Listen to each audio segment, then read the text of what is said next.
Hi అండి. Today recipe aloo fry. దీన్ని ఇప్పుడు ఎలా వండుకోవాలో చూద్దాం. దీనికోసం ముందుగా బంగాళదుంపలను తీసి హాఫ్ కట్ చేసుకోవాలి.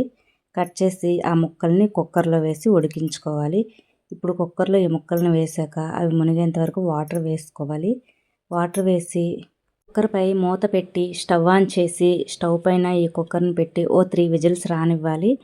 3 విజిల్స్ వచ్చిన తర్వాత స్టవ్ ఆఫ్ చేసి అది చల్లారిన తర్వాత మూత తీసి వాటిని ఇలా మొత్తం తొక్కనంతటిని తీసి పక్కన పెట్టుకోవాలి. ఇప్పుడు ఇవి చల్లారిన తర్వాత వాటిని చాకుతో పని లేకుండా బాగా ఉడికిపోయాయి కాబట్టి చేత్తో ఇలా మెదుపుకోవాలి చిన్న చిన్న ముక్కలుగా.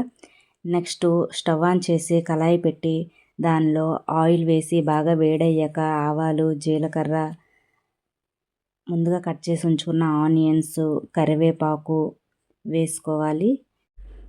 వేసి ఇవంతా బాగా కలుపుకొని కొంచెం ఫ్రై అయిన తర్వాత దాంట్లో సాల్ట్, పసుపు, కారం వేసి బాగా ఆనియన్స్ అన్నీ వేయించాలి. వేయించిన తర్వాత ముందుగా ఉడకబెట్టి ఉంచుకున్న ఈ బంగాళదుంప ముక్కల్ని అందులో వేయాలి. వేసి బాగా మొత్తం ఉప్పు, కారం కలిసేటట్లు కలుపుకోవాలి.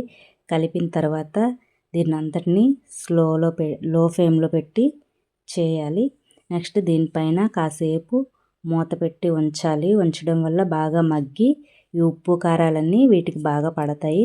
నెక్స్ట్ కాసేపు అయిన తర్వాత మూత తీసి వాటంతటిని మళ్ళీ ఒకసారి బాగా కలుపుకోవాలి.